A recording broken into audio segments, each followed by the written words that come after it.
আজকে দেখো ছোট ছোট ছোট ছোট আয়োজনের মধ্যেই আমরা কেমন হাঁপিয়ে উঠছি।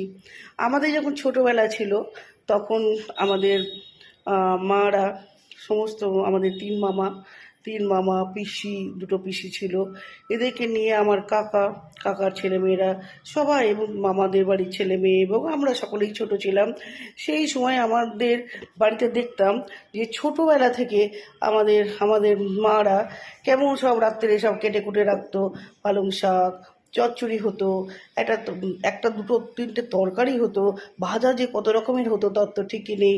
এবং তার সঙ্গে সঙ্গে যেগুলো হতো, আমরা কি বলতো, খাওয়া দাওয়া ফোটা একটা আনন্দই আলাদা, তার সঙ্গে মাঝে মস্তি। এবং লাস্টে কি করতাম বলো তো, আমরা ঠিক সবাই মিলে সব ভাই বোনগুলো মিলে আমরা চলে যেতাম মুভি দেখতে। এখন আর সেই দিনও নেই, আর সেই সময়ও নেই। তোমাদের কেমন কাটলো একটু জানিও তো। টাটা।